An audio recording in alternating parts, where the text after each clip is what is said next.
Okay, ladies and gentlemen, here we find ourselves in Assin Manso.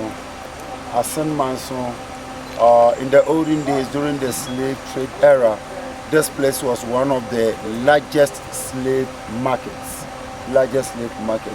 There was a big tree down here that they come and then they chain them around the trees, including those over there. Now all those trees are no more. We can see them.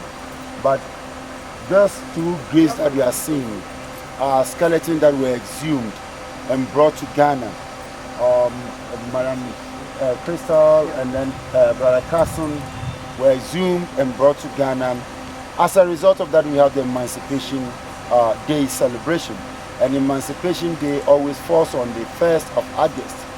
It's a 2 weeks program, and Panafest and Emancipation every 2 years is being celebrated. As we look around, you can see a lot of freedom fighters. There are pictures all over this place. Why? Because all these people were fighting for emancipation, fighting for freedom.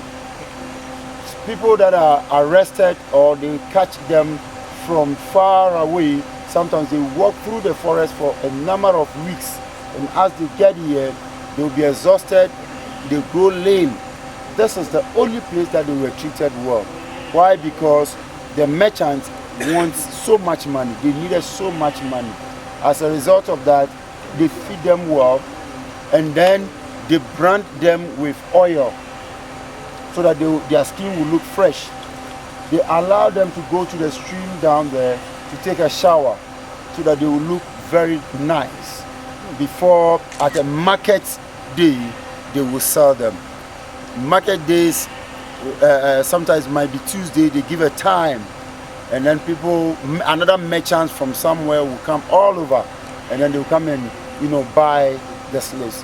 There is during the market days, those days, there are sometimes that children are even more expensive than adults. Sometimes women are more expensive than men. Sometimes men are expensive more than women or children. And this is what went on here in those days.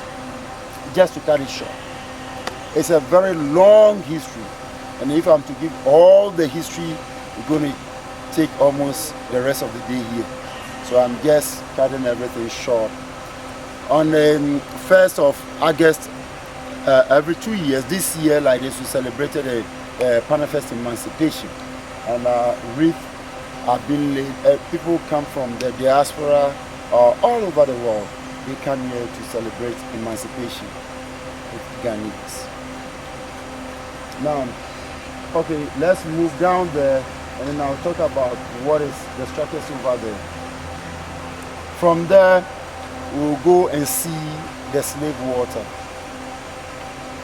Thank you.